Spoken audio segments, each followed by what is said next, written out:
Hello there guys, ATPC guy here with a different kind of video for you. I've been taking a break from gaming, haven't really played anything in quite a while, not really much going on in tech that I can report on because I haven't really upgraded, so we are having ourselves a new hobby of the month with making some mead at home. For you guys that don't know what mead is a kind of I wouldn't call it kind of wine, but it's an alcoholic drink that is made not per se, not to be confused with honey wine. Honey wine is made from grapes and some honey added for flavor. This is made specifically with honey, no grapes involved. So that's pretty much the difference. There's a whole kind of tradition to that, being dated previous to the discovery between quotes of wine. So this is one of the first. Beverages made that way by fermentation, and it is also a very particular flavor that is actually a bit of a Nordic tradition. Here in the Netherlands, I cannot find it anywhere. So the obvious solution is make your own at home, which is surprisingly not that difficult, relatively risk-free, and also not that expensive to make. So let's go over what we need as as far as materials and products go. This is my first time trying it, so you're going to be on this journey with me. And don't take everything I say as the gospel. This is just for you guys to like go along on the journey with me. Not so much intended as a in-depth tutorial or something, so I might make some mistakes, but at least you'll see everything that's involved. So from the start, let's see what I actually need. You'll need obviously a container. I chose one of these, a 5 liter, just to try on my first batch, see how it goes. Don't need anything. This cost me next to nothing, like a couple of bucks. I'll go over the costs at the end of the video anyway. You also will need, obviously, honey. I just got some off-the-shelf honey at the supermarket. After that, you will need a funnel. I had like a couple there that I bought, but those are plastic. And then at the last store I visited, I actually found a stainless steel one, which is easier to clean and maintain. Also, now that we're talking about stainless steel, I do recommend a glass container. Plastic works, however, plastic gets scratches in it over time from cleaning and whatnot, so it'll be fine for the first few times you do it, but you'll have to replace it a lot more often because of hygiene reasons, because on those scratches are good places for bacteria and germs to just fester and makes it easier, more difficult to clean. Speaking of cleaning, I got one of these to actually reach inside the bottle, also cost me next to nothing. And I got, as far as the vessel itself goes, as the container goes, this came included with well, I'll call it a bottle, but it's obviously bigger than the bottle. This is an airlock, which is important for the gases from the fermentation to actually escape without letting oxygen into the bottle, which is quite important for things to actually go right and for there being no mold growth or anything like that that could bring your brew in the danger of not being safe for consumption. So this is important. Last ingredient you need is mead yeast. No, some people use other types of yeast. I have read. Not bread yeast can work, champagne yeast can work. This is a specifically mix for mead, and you don't need to use the whole package, but that's going into more detail that I want to go right now. I also got myself, well, I already had one of these. This is obviously for measuring water and amounts. You obviously need water. And I got myself an orange because I read that an orange in there will help, orange peel in there will bring out some interesting flavors. So we are going to be trying that. There's other things that I've read that people can add, like cherries, all kinds of fruits and flavors, black tea to also help bring out the flavor a little bit.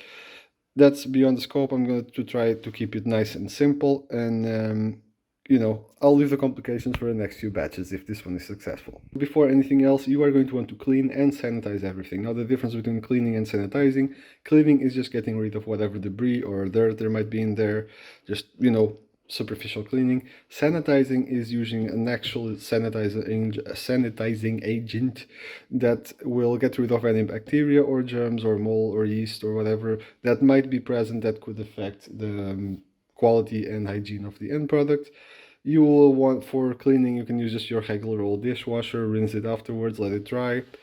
For sanitizing, you are going to want some actual like food safe sanitizer. Last but not least, the water that you are going to be using. You can obviously use tap water as long as the tap water in your area is safe for consumption, of course. However, chloride in the water, or chlorine, depending how it's called where you are, can affect the flavor. It doesn't make it bad or unsafe, but it can and will affect the flavor. So ideally, you want some water that does not have chlorine in it. I could not find it at my local supermarkets, etc. So I went with the one that has the least amount of chlorine that I could find. Some had like 8 milligrams per liter, whatever. This one has like 5 milligrams per liter. So not a recommendation or anything like that, not an endorsement, but this is the one I will be using. Obviously, you can just use tap water, but my thought process was then I can at least use the bottles to, after trying it out myself, and if it's safe, to give some Mead my two friends and such that they can also try. Now that everything's clean, sanitized, etc., I did a few preparation steps and let's start putting stuff together. As you can see, I have put some raisins in there. These are supposed to help a little bit with the flavor. You shouldn't put just a handful. Like felt like this amount is adequate. It helps a little bit with the flavor. It helps the yeast kind of do its work a little bit faster, and supposedly, well, it doesn't hurt if you don't put them, but it helps a bit if you do put them. Similarly, I have some orange peel. It looks darker in the shadow, but I just got an orange. I ate the rest of the orange, obviously, and dried out the skin in the air fryer. You can also do it in the oven, just like some 15 minutes or something at 180 degrees Celsius, that is, and it should be good to go. I will also put it there also to add a little bit of a citrusy flavor, like a peel of like half an orange or the whole orange if it's small, I guess, should do the trick. You might have to break it into pieces to actually get it in there. Now that it's in there, let's add the rest of the components, the water, the honey, the tea, and the yeast. Quick thing, it does matter what the order you put it in. If, let's say, your tea is still cold, then, sorry, if your tea is still warm and you put the yeast in and the tea, or first the tea and then the yeast, the heat will probably kill the yeast, and you basically have a whole jar of nothing. So yeah, keep that in mind. So we are going to pour first the honey, so that it's all in there, and then some water, not even everything. This is that we're going to do it in steps so that you can actually mix it a little bit easier. If it's completely full with water, then you can't really do it. And then we're going to add the tea in between the two, well, let's say loads of water, so that it so that we can see how full it's going to get. To add the tea, especially if you have a glass jar like I do recommend that you warm up the jar a little bit in the microwave or something. If it's a glass jar, it should be fine. You don't need it to get super hot, you just need it to get the tea a little bit more fluid, so you don't end up with like a whole lot of tea like stuck to the jar and stuck to the funnel that you're going to be using. Now we have 1.4 kilos of honey in there. That's from the packages I got. It was literally like 3 and a little bit packages. It's about this full. You can see the raisins, you can see the orange in there. And yeah, it's time to add the tea. I will add the tea. It's still slightly hot, which is good because there is always a little bit of honey left there. It will drag the tea with it when it goes down into the container. This is a tip, by the way, that I got from a YouTube channel. I will put the link down in the description. Huge shout out to them. They had a beginner's guide for first time mead making, which I got a couple of tips from, which were pretty good, pretty interesting. Some of them I am mentioning to you as the video goes, so definitely check their video down below and follow them if you are interested in this kind of thing. Anyway, time to add the tea in there. It is now time to add the water.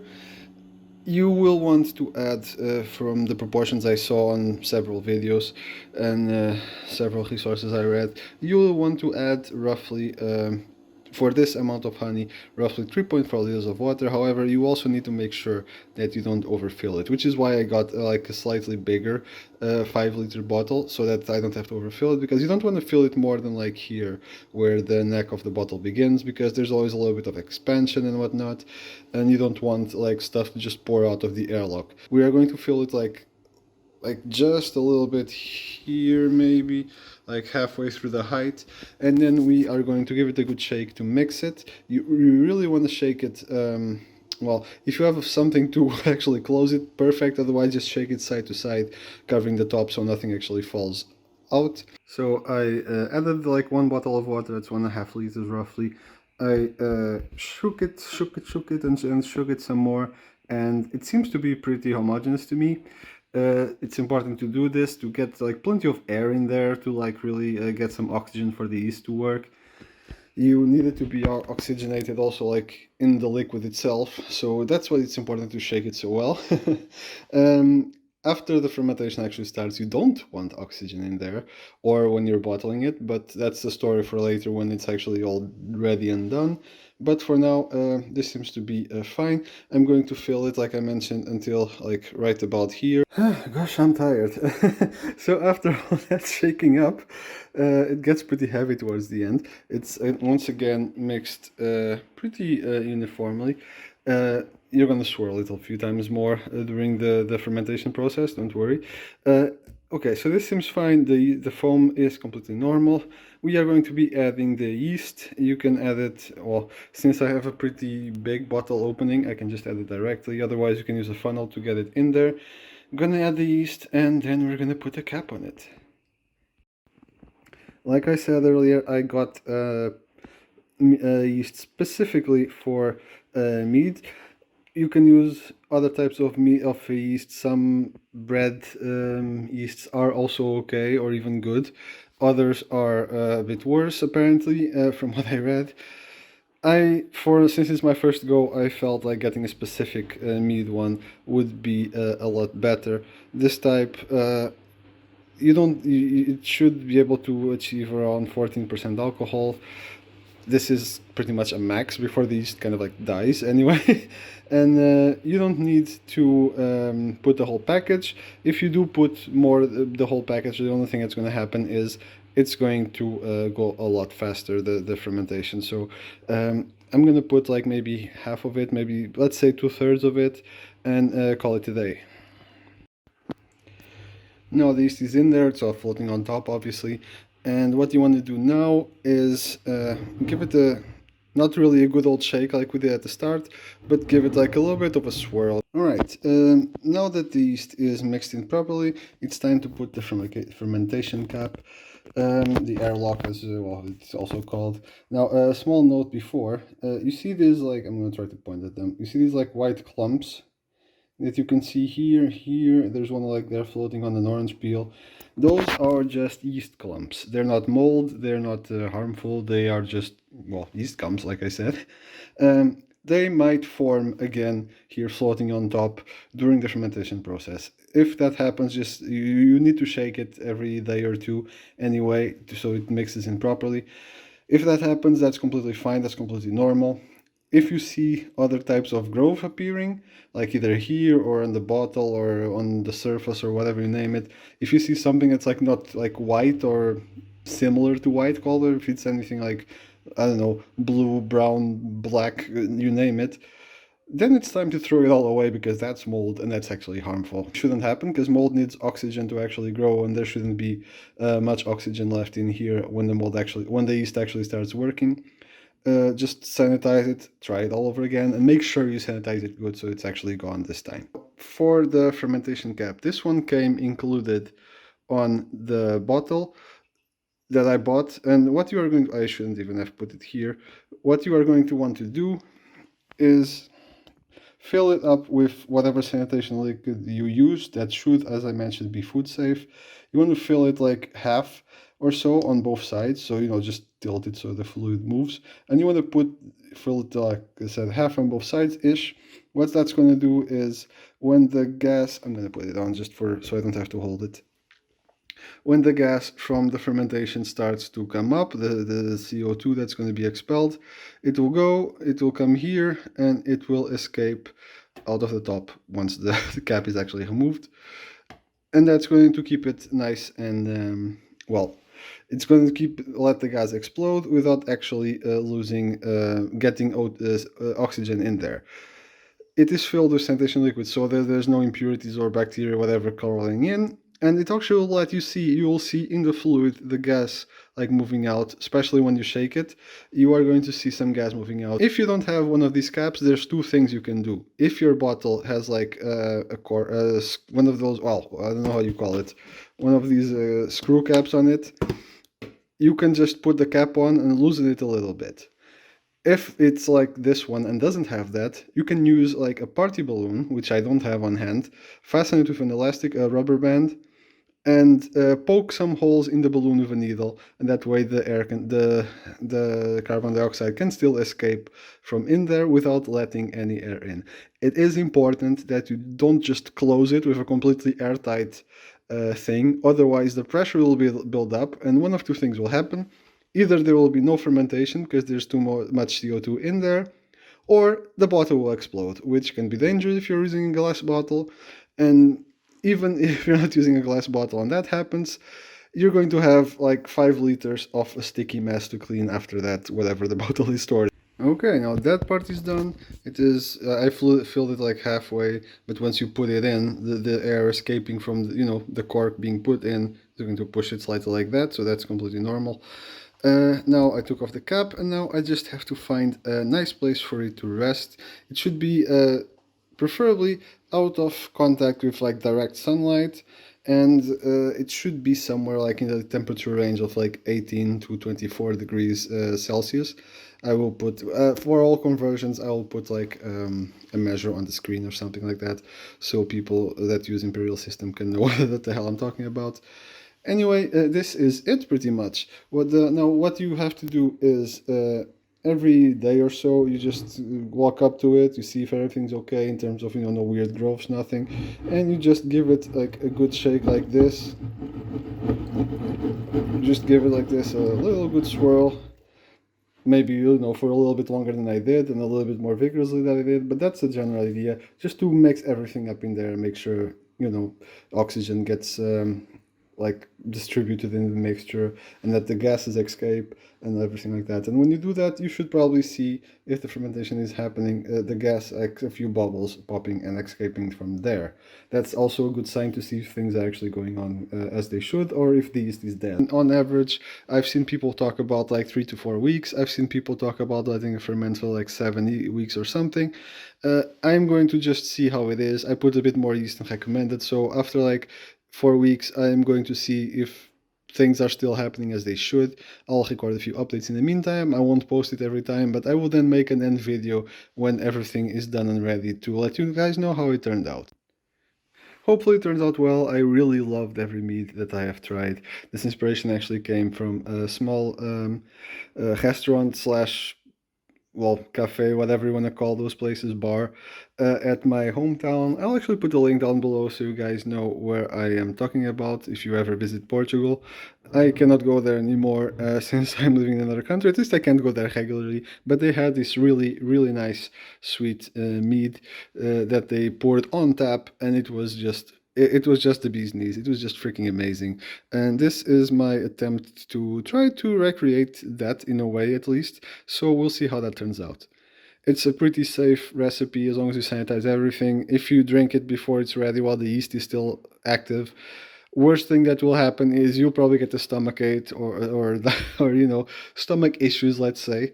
It's not going to be like deadly or anything like that. Hopefully this will help some guys that are also, or girls, that are also like thinking of trying out something like this, see how easy the process is. And yeah, I will put a overview of the costs on the video now afterwards, and let me know what you guys think, what I should do better next time. It's my first time, like I mentioned, I'm still learning, and I am really looking forward for any tips that you guys might have. So now we come to the part where we are going to list what you actually need to get your first mead going. There's a lot of stuff that you can use, a lot of stuff that's not really necessary if you're just going to give it a go to see how it turns out, how it ends up, if it's something that you want to do more often. So let's start with just the bare essentials, and I'll talk about some other stuff afterwards. I'll make it as quick as I can. My noise suppression doesn't seem to be working very well, so apologies for any noise. For starters, you need something to actually do your fermentation in. That would be one of these jars. They're like 1 gallon. They have a lid with an airlock already. You can get all of it for $13.50, as you see here. You have this model, and you also have kind of like a bottle model. They're both around 13 to 14 bucks each. I would recommend getting 2, but you can get by with just 1. Next, you need your yeast to actually let the fermentation go. This is not the yeast that I have used, but it is one that I have seen recommended in many places. $5 for a pack. This is a pack of 5 grams. It will be enough for one time. Moving on. You could probably use a funnel if you are using one of those bottles. You can probably use a funnel. You might already have a funnel at home. So ignore this if you do. Also, I'm showing you Amazon links because it's the most convenient thing for everyone everywhere to order from. But you can probably get a lot of these items at local stores or local websites for cheaper. So, don't feel like you have to use Amazon for it. So now we are getting into the stuff that we don't necessarily need for your first go around, but could be useful if you are going to be doing home brewing a little bit more in the future. So far we are at like $14 for the glass container, 1 gallon container. We are at like $5 for the yeast. You can probably get yeast a lot cheaper than this somewhere else, mind you. It's just an example. So you're like at $19 ish. So basically for $20 you're good to go. So for the rest of the stuff that I had kind of like thought of talking to you guys about, we have sanitizer fluid. You can use any kind of sanitizer fluid that's food safe. You don't need to use this one.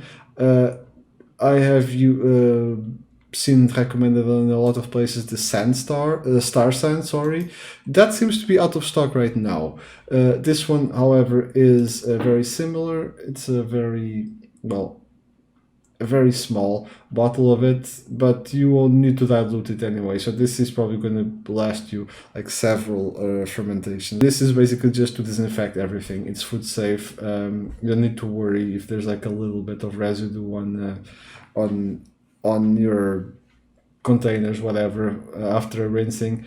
And just disinfect everything in this. The alternative is like boiling stuff to disinfect it, which for your first time, if you don't want to get sanitizer fluid, is a possibility, I suppose. It's something. However, this is a lot easier because you don't have to deal with like hot glass and stuff that might melt. Like it's just simpler and safer, and you don't need to worry about having like something big to boil the jugs on and everything like that. Next, we have nutrients for your yeast. Fermented O is very recommended for this, I have seen. Thing is, your yeast, it will ferment the honey and whatever other fruits you put in there. It ferment the sugars, but for the yeast to actually multiply and grow to the desired levels, desired amounts, so that the fermentation doesn't like take forever or just stop outright, it needs some extra nutrients to to grow. Fermented O is specially designed for that. There are other brands out there. Anything that says like yeast nutrient should be good. Fermented O is one that I've seen recommended in a lot of places. If you don't want to use this, or if you feel like it's a waste of money, there are cheaper alternatives. Like, for example, if you use like bread yeast, you can boil it for 15 minutes in a bit of water and use that as a nutrient. The yeast will be dead by then, so it's not like the bread yeast will ferment anything, but it will be used as, sustenance for your actual yeast to consume and grow on. You have a hydrometer with, a little cup for it, let's call it. This is used for you to like measure at the start and at the end of your brewing how strong in terms of alcohol volume your brew is going to be and how much it actually ends up at, and to actually determine if fermentation is over or not. If you're just trying out, it's probably okay to not get one of these immediately. If you're going to do more brewing afterwards, it's a good idea to get one. Keep in mind the glass hydrometers are like super fragile, like really fragile. You have to be like super careful with it and make sure like you can't boil it or anything like that because it's just going to shatter. I recommend this one because it also comes already with a little cup that you kind of want to use for measuring, and it's a pretty decent price. Siphon, this is more like for the bottling afterwards, if you want to like bottle your brews, transfer your brew from the container that you fermented in to a bottle or to another container. This is advised because if you just pour it from the container into the bottle with a funnel, you're going to introduce a lot of oxygen, which will affect the flavor and could actually make your drink turn into vinegar. Syringe, I use this to extract a small sample to use with my hydrometer to measure. Once again, you can do it with a siphon, you can do it with like just a random like tube or whatever, just siphon it manually like that. This is just kind of a little bit of an extra to make it easier. And last but not the least, these bottles that I'm having trouble finding the picture of, flip top bottles. I love this. They seem really handy. You can just reuse them and reuse them and reuse them. You can bottle stuff, and the swing top is really great. You don't have to worry about corks or those bottles, caps or whatever. Just close it, and if there happens to be some fermentation going, which shouldn't happen, then the bottle, instead of breaking or whatever, the top will pop and your bottle will be fine, and it's a lot less dangerous. So definitely a very good choice. They're also not very expensive. You can get them a lot cheaper than this. If you go to the IKEA, you get them like at $2 each. Honestly, this is just listed here so you guys get the picture of what you need. But yeah, I'm not even gonna count this because you can get bottles pretty much everywhere. So you are set to go with the essentials. Like these are the essentials here for $25 easy. If you want to go the extra mile and get more stuff to do more home brewing in the future, you can get everything for like say 25. I'm not gonna count the funnel. 25, like another 8 here, that's like 33. This is consumable, so this is going to, you're going to use it and you're going to need more eventually, but like another 7, so I was 33, $40, 55. This doesn't have a price, but this costs like $10, like 65, 70. And the bottles, well, you can probably get bottles somewhere else. So for $70 you get like everything you need. For 25 you get the essentials to try out for first, which is not bad at all for trying out a hobby for the first time and making something that is pretty low risk and is honestly most likely going to turn out super delicious. Obviously, you're going to need honey. Obviously, you're going to need like water. Anyway, that's the essentials. That's the basic process and the basic supplies that you will need. If you are interested in this sort of video, leave me a comment down below and like the video and all that sort of stuff. Just so I know if I should make videos like this more often. I don't intend to make this into like a brewing channel or something like that. But if this is something that is interesting to you guys, I am all for putting more of a focus on it because I definitely want to try a lot of different recipes and a lot of different processes. So let me know if that's something that you are interested in seeing. If this video doesn't get any comments or anything, I will just not do it again and I'll return to my usual content. If that's something that you guys would like to see, let me know and I'll put a few more videos up of different brews that I do. I will either way put one when my brew is ready. I will take you through the process and tell you how it ended up. But anyway, you know what I mean. Drop a like, subscribe to the channel if you'd like to see more, and definitely drop a comment down below just so that I know this is something that you guys would like to see. This has been ATPC Guy. If you are to try this, I wish you the best of luck and I hope you end up with the most delicious gamer drink ever. I'll let you know the progress as it goes, and I'll see you on the next video.